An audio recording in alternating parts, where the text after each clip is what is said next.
Hello， 大家好，我是 Scott。今天我们来聊王兴被骗案。中国艺人王兴去泰国拍戏，结果呢被骗，然后就被诈骗到了缅甸的妙瓦底园区。他的女朋友呢花了72个小时时间，动用了各种社会资源去解救他。但是当把他接出来以后呢，他的头发已经被剃光了，就是这短短72个小时，整个人就变了个样子，变得精神涣散了，对，而且身上伤痕累累。好像腿上、身上都有伤。王兴到底经历了什么呢？缅东的诈骗园区到底有多可怕呢？今天我们就一口气来了解一下星星被骗案。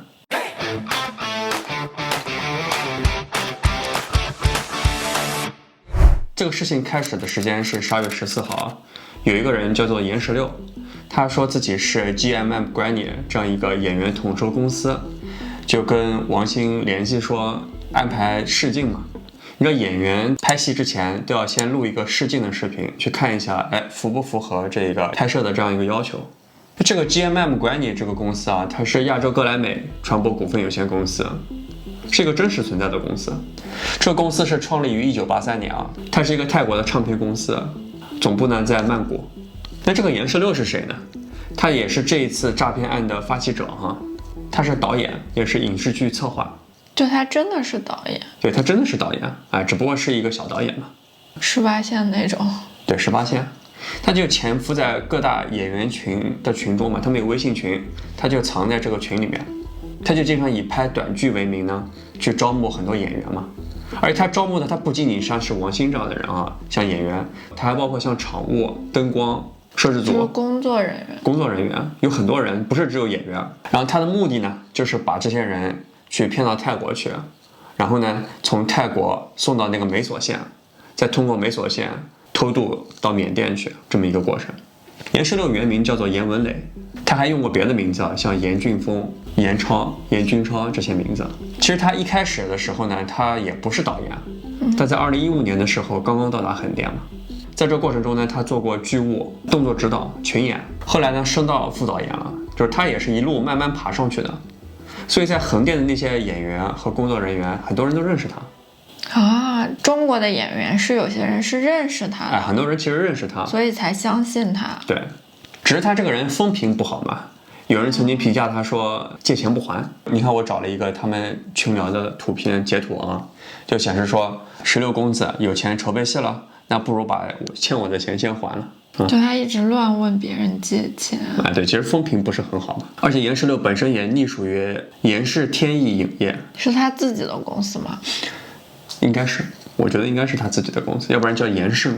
而且他们公司确实有一部片子是在泰国开拍，就是正儿八经是有这么一件事儿的，就是。那除了王兴以外呢，被严16骗走的还有另外一个叫杨泽奇，他是一个21岁的灯光师，对，就是家里人很着急嘛，一直找不到他的下落。为什么严16能骗这么多人呢？那首先一个就是因为他是行业里面的老工作人员嘛，大家对他很熟悉，干了这么多年了。你说从2015年到现在9年时间了已经，就很多人认识他嘛，其实就是，或者说也听说过，对。而且现在影视寒冬嘛，很多演员其实找不着工作，就找不着戏拍本身现在审查也比较严格，能上的新戏其实不多，能有一个机会让你去演一下，多多少少你会想要去抓住这个机会。而且还有很关键的点是什么呢？就是你看这次王兴他去泰国，这个机票和酒店是严16安排好了，换句话说，严16他本身已经给他付了钱了，所以就会觉得是真的。对啊，因为如果说你这个机票酒店你还得自个儿掏腰包，你多半都会想一下，因为你毕竟是出去工作嘛，你应该是拿劳务费，对不对？你就不太容易相信这件事情。但如果说人家给你把机票安排好，你就很有可能会相信嘛。那这不就是鱼饵吗？钓鱼的鱼饵。这是它的成本嘛。做戏做全套。对，你看严16有跟王兴在微信里面交流嘛，就说全程是在泰国拍，周期呢3个月，然后问他什么时候出发，他说第2天就出发，然后还把组训也发给他了，他们还谈了价格，就差不多就是2500块钱一天，其实不高了。这真的是全国通告院线上映电影啊！在拍嘛，他肯定还没上映嘛，就是有这么一件事情，他肯定也是找这么个事儿作为由头，把他给吸引过去。而且在王兴这件事情发生之前呢，其实有其他的演员差不多也在同一个时间差一点上当。你看，一个就是内地演员5月，在12月20号的时候，他看到了一部剧的资讯，就说出品公司有歌莱美传播，然后艺人统筹呢就是16，就是这个严16嘛，然后就也是一样的流程，就是先试戏，然后就定了说，哎，就是你了。但是呢，在这个过程中，他们没有谈片酬，也没有签合同。当时5月就觉得很奇怪嘛，按理说这些事情应该是在去之前就全部定好的，不会说什么都没说就让你去。所以当时他就觉得很可疑，就没有去嘛。警惕性还是挺高的。他是警惕性比较高。而且你看这个时间点啊，它是12月20号，跟一开始王鑫说的那个时间前后是10几号，十几号差不多。还有一个人叫张新淼嘛，他曾经也向严16去争取一份在泰国拍戏的工作，但是他当时是没有护照嘛，不是所有人都办了护照的。他说他没有护照，结果严16说呢，没有护照也可以去，就觉得很奇怪，是不是？那我刚才还想问你，如果是他们这种是工作，那要办签证的呀？要办签证的嘛。严16就一直催促他办护照嘛，因为催的又很急，他也觉得很奇怪，来回说话就感觉是复制粘贴的。所以在12月16号的时候呢，这王鑫的女友就帮助他录制了一段试镜的视频，就是皮特陆俊换好洗浴的衣服这样一段视频。那12月28号的时候呢，严16就通知他说，哎，你试戏通过了。你看从16号到28号之间前后差了12天时间，但当时他们也有所怀疑啊。所以其实在12月30号的时候呢，王鑫就说，哎，我身体不舒服啊，他找了个理由就说自己不去了。但是严16当时就一下就很暴躁，就立刻说了一句脏话啊，就表示非常愤怒嘛，说他们演员已经安排下来了，不能换人了，就是定了只有他这个意思，没有备份。对，但在这个地方我觉得就是第一个疑点啊，为什么当时没有通过打电话或者是视频的方式进行沟通？按理说这样一个着急的事情，或者说你要拒绝别人的话，双方如果通过打电话和视频呢，就更加容易把问题说清楚。哦，但他们都只是发信息。对，你文字嘛，文字是很容易去修饰的。对，你可以斟酌编辑，但是如果你直接打电话去说的话，是很容易发现，比如说沟通当中对方反映的漏洞或者是破绽，对，是更容易辨别真假的。对，在同一天嘛，星星就跟他的女朋友聊天，就说他还是想要去把握这次机会的。如果这件事情是真的话，因为现在在国内拍戏，你想要找一个好一点的角色是很困难的一件事情。那如果真的有这样一个机会，又是在海外可以发展的，他还是想去试一下。但他已经怀疑了，不是吗？哎，对，他虽然说有所怀疑嘛，但是毕竟他英文好，他觉得自己可以去胜任这样一份工作，而且又是年轻人，谁不想去试一下呢？这还要讲英文的啊？因为你拍戏虽然是中文哈，但是你比如说跟其他的场务沟通，还有你的群演，又是在泰国，人生地不熟的，很多时候你也需要用到英文的。但1月2号晚上9点钟呢，王鑫就从浦东机场出发去泰国。但这边有个很奇怪的点啊，你看他说，兄弟，你到登机口拍个自拍照给我，我这边安排人好接你。这边啥要在登机口拍自拍照呀？对吧？为什么要自拍呢？如果说你是为了去了解到这个人长什么样的话呢，之前不是有试镜的过程吗？那个试镜的里面不就已经有他本人在里面了吗？为什么要在登机口发一个自拍照呢？就很奇怪。我们有几种猜想，就是说有可能严16是被控制的，所以呢，他在欺骗王鑫的整个过程中是需要王鑫提供这个证据，这样子可以交任务。对，这好比他这个任务已经进行到哪一步了，去证明严16这个工作已经进展到哪一步了，好跟他的上级去汇报。所以是严16是不是欠了很多钱，然后也被骗去？对，然后他开始从事诈骗的工作。1月3号凌晨2点呢，王鑫到达了曼谷的苏万纳普机场。在那个时候呢，严16就要求王鑫再次自拍。你看这个已经非常奇怪了，刚刚登机之前拍一张照片，下来以后再拍一张。星星就问严16说，那我们接下来要去哪儿了嘛？其实这个时候他已经有所怀疑了嘛。严16就跟他说嘛，我们现在就要去开机仪式附近的酒店，只是没有告诉他具体的位置在哪里。那1月3号凌晨3点15分呢，王鑫拿到了行李就出海关。严16这个时候要求王鑫上车嘛，就是他提前安排好了接机的车，然后让他去上车，并且要让他上车录视频。你看，上车给我录视频，别上错了车哈。已经拍了2次照片了，现在又要录视频，证明他已经上了车了。1月3号凌晨3点40分呢，王兴从苏万纳普机场出发，乘坐了一辆灰色丰田奥提斯轿车，车牌号是8KN5877曼谷。车辆登记所有人是 TKY Leasing 一个公司。这公司我上网查了一下哈，它的这个注册地址呢，你在 Google 街景上搜，它其实是一个银行。出租车公司是假的？不好说，因为按理说你一个租车公司嘛，你的注册地址理论上来讲应该是一个很大的停车场，是场地，对，是一个场地，你很多的出租车在那儿可以停着的，它不会是一个银行。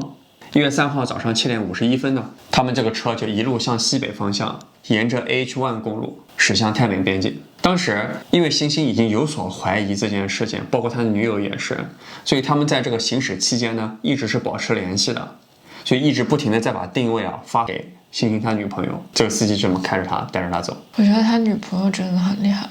对，因为他们有警觉嘛，他就把定位不停的发给他，万一出现了什么问题呢，好及时联系人去救。那接下来就是3号早上7点58分到10点14分之间哈。当时接星星的这个人是一个泰国人，他不会英语，所以沟通起来呢会跟星星会很困难，他俩语言不通嘛。星星的女朋友呢就让他尝试通过翻译软件来跟司机交流，问接下来去哪儿。车上就只有他们2个人。对，但是他女朋友发现哈，他们的目的地其实是个机场，不是一个酒店，那附近什么都没有，就是个很偏僻的地方。星星这个时候说呢，他刚刚跟严16也打过电话确认过了说没有问题。到了10点14分呢，星星的位置是在 Pantom Yothin Road， 就还是在那条路上。对，所以当时星星的女朋友就是做了一张地图嘛，就把星星从开始下了飞机场以后到他最终去往的那个方向画了一张图，标记了他们在什么时间点沟通的，当时的位置在哪儿。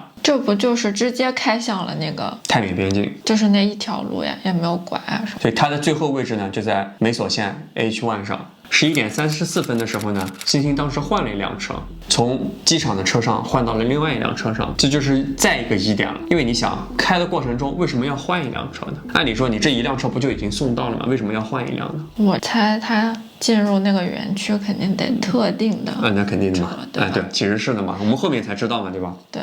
而且这个时候距离他下飞机已经过去了8个小时。你想一想，这个就是最大的疑点，因为泰国是一个面积不大的国家，你8个小时的车程就已经出境了嘛。8个小时车程是啥概念？你如果是在澳洲的话，你差不多可以从墨尔本开到悉尼了，是很长一段距离哦。泰国整个国土面积才多大？就是说你打车开8个小时这件事情本身就是非常奇怪的。到12点钟的时候呢，星星就彻底失联了，发消息他就不回了嘛。在事情发生以后呢，这个星星的女朋友就立刻觉得这件事情不对劲了，他就联系了上海市公安局。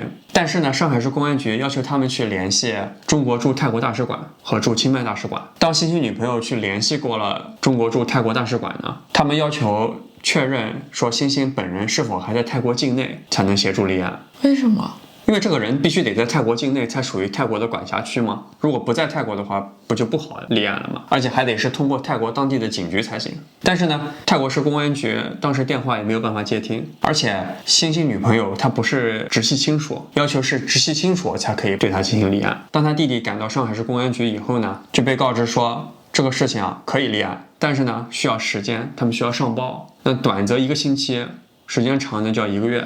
可是这种营救不是都是要在黄金多少72个小时？对，时间要越短越好才行嘛，以防止他受到更大的伤害嘛。过了一段时间呢，他们收到了答复嘛，要求他们去美索县警局报案才行。他们从上海再飞过去，又1天了。对，这个美索县是个什么地方呢？美索县是紧邻缅甸的克伦邦妙瓦底，中间只隔着一条单银河，就靠得非常近。而妙瓦底就有很多诈骗园区嘛，那中间最大的诈骗园区就是那个 KK 园区。那除了 KK 园区以外呢，还有别的，还有很多，比如说像环亚园区、大象园区、百盛园区，好多，是一个产业链。这不是工业园区不是工业园区，是诈骗园区。所以这个地方又叫做缅东电诈园嘛。那边有2股武装力量，分别是克伦边防军和克伦民族解放军，他们分别都有自己的地盘。这个克伦边防军和克伦民族解放军，他们其实都是反政府的力量哈。那 KK 园区呢，就属于克伦边防军的地盘。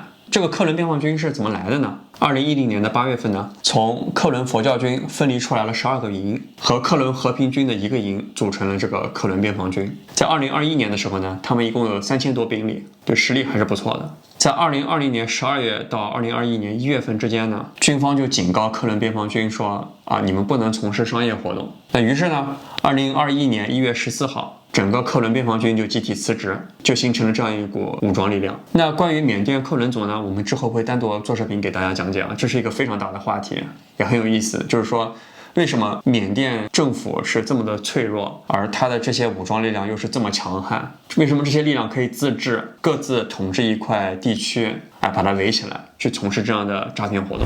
那你看这边有一段视频，就是讲着这个缅甸妙瓦底园区，他们是怎么把人给绑架过去的哈？你看，就是2个人把一个人抬着，生拉硬拽拉过去，不管你愿意是不愿意。这不就是绑架吗？对，其实就是绑架。所以1月6号呢，星星的女朋友就发微博求助嘛，把事情的前因后果现在进行到哪一步了，发微博求助。星星也有很多明星朋友嘛，就有很多大 V 帮他转发，那其中就有龚俊咯。龚俊就发了微博说，曾经还和他演过对手戏，希望他平安，帮他转发。就幸亏他转发了呀，不然怎么能被看见呢？光靠星星他女朋友这样发肯定是不够的。其实我们看到后来的那些信息，都是由于他变成微博热搜了。对，你才被关注的，对，所以大家才关注到这个。你毕竟龚俊有2400多万粉丝呢。对，就是一个更大的传播的力量。对，而且发生这个事情呢，陈奕迅也取消了泰国演唱会，赵本山团队本来也在曼谷想要举行一个演出嘛，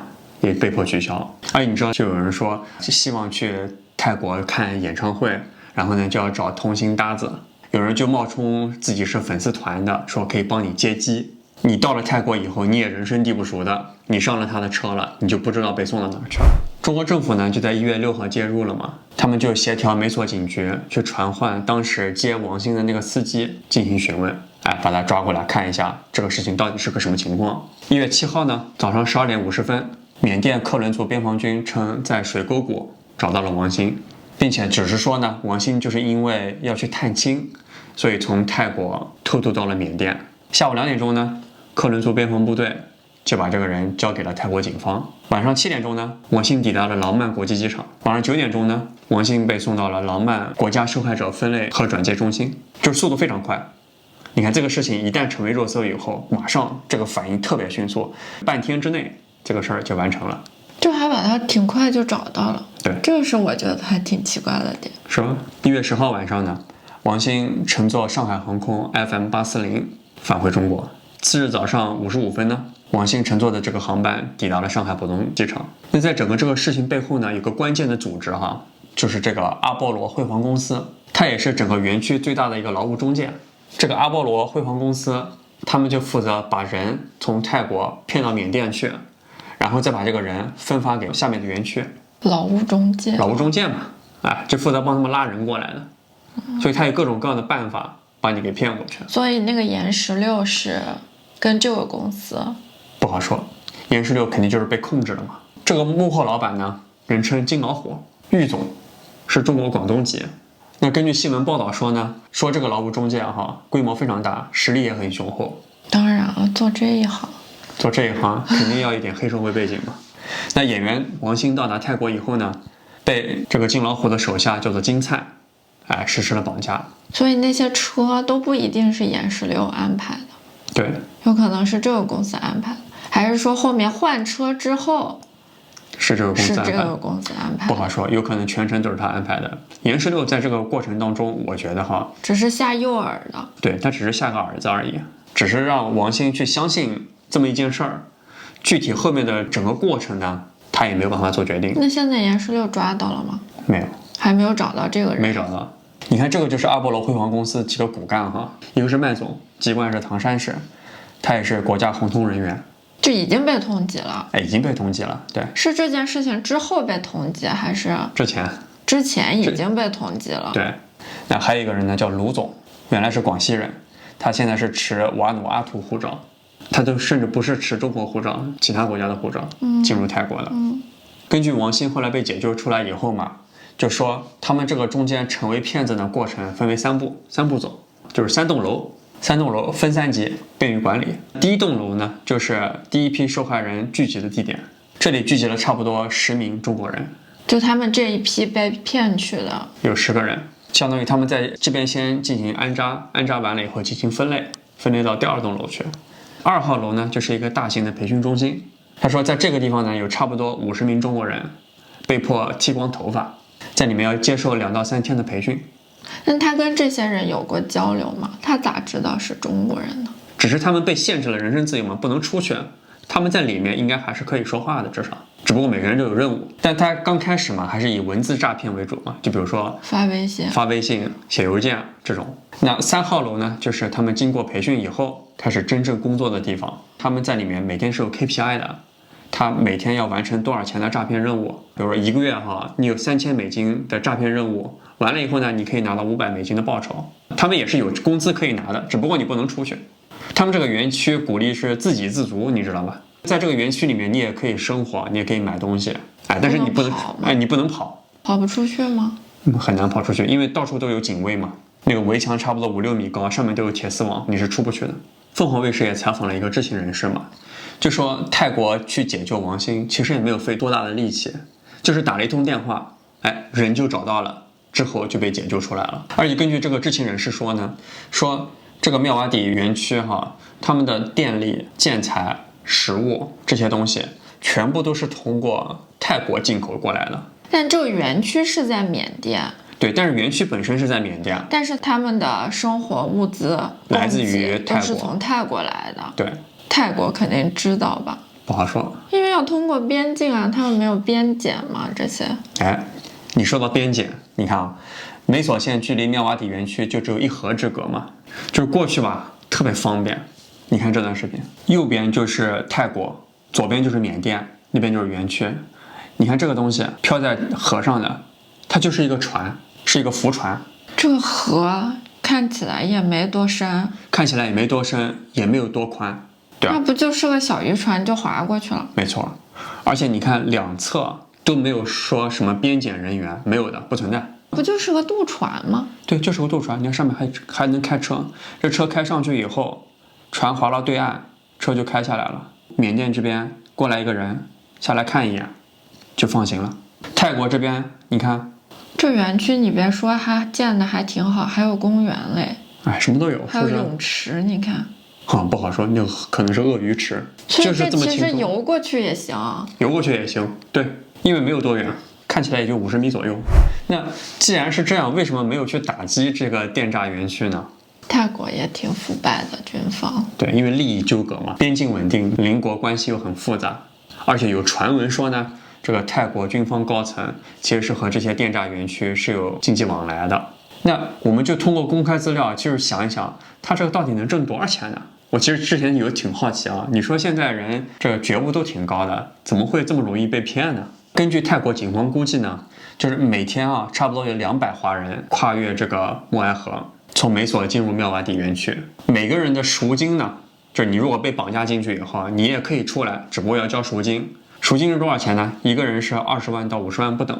那你如果算一下，200人一天，你乘以这个20万到50万，差不多就一天4亿人民币，一天这很可怕的，对不对？前提是他拿到这个赎金还把你放出来，他如果没放呢？对，而且这个是赎人的这一部分，这还不包括他本身通过诈骗的方式获得的经济利益。你像 KK 园区的话，有资料显示嘛，一天他们通过诈骗获取的金额差不多是在1亿人民币左右，就也已经是一个天文数字了。经营啥企业一天能赚这么多钱呢？对啊。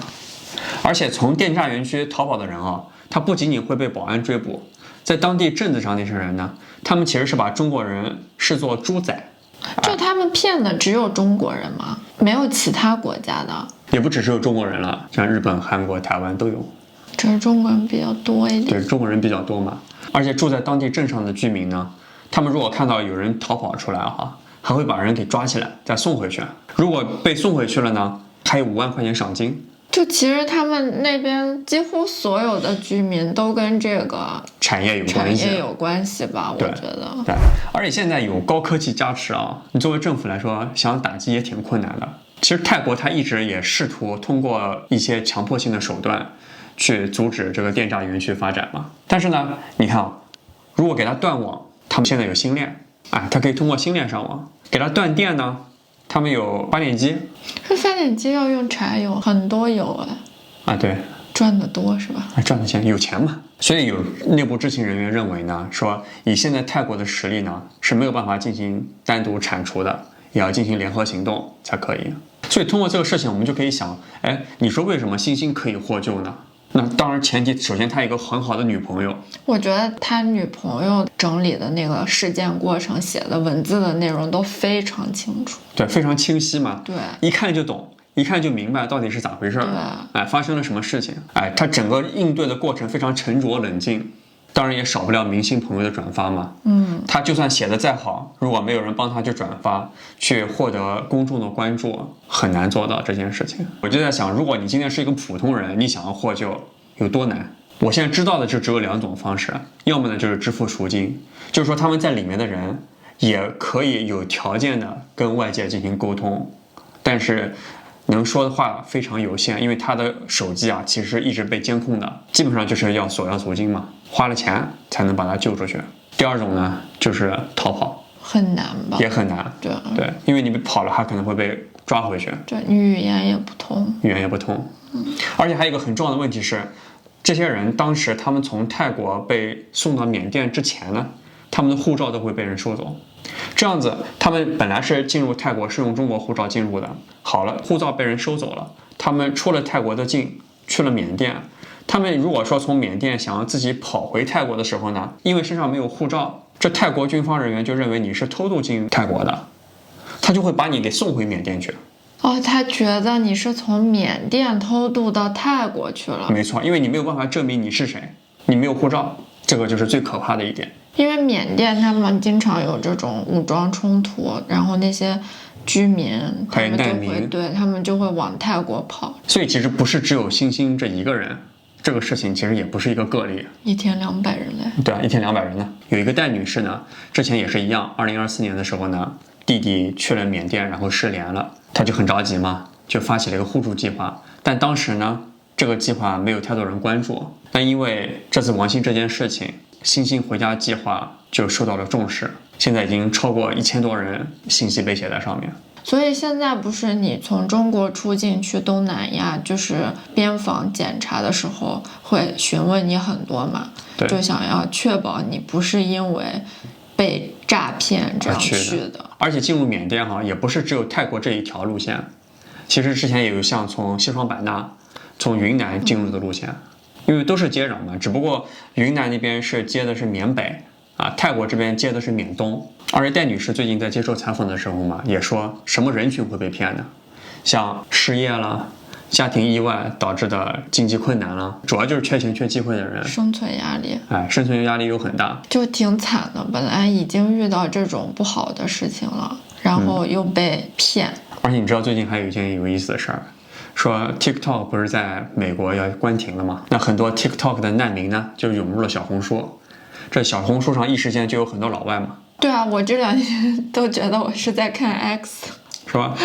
你知道最近就有说，小红书上有一些所谓的老外，其实就是妙瓦底园区那边安排的，伪装成一个老外，吸引你去点击它，然后行使诈骗的活动。他们反应还真快呢。对，与时俱进啊。对啊，对吧？那也有来自泰国普通警察的提醒嘛，就说现在在泰国呢，就有专门的绑架公司去绑中国人。他们的方法是什么呢？就是招聘中国人去泰国工作。那到了机场以后呢，安排团队接机。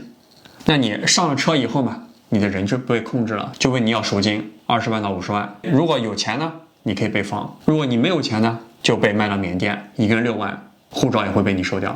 它已经不是一个简单的电诈问题了呀，甚至是一个绑架问题，它已经上升到一个像人口贩卖啊、绑架这样子的问题了。对，所以也想提醒大家，这天上也不会掉下馅饼，送到眼前的这些意外的机会，一定要慎重考虑。这种薪酬明显高于平均水平的机会，都要打一个问号。不会那么多好事正好砸在你头上。确实，像现在在澳洲，我们也经常接到各种各样的电话，甚至我现在都不敢接陌生的电话了。之前我们也遇到一次是什么海关打来的，确实你要跟他多问几个问题，不要那么容易相信。其实毕竟他是说假话的，多跟他问几句还是会发现破绽的。好了，感谢收看今天的视频，我们下期视频再见，拜拜。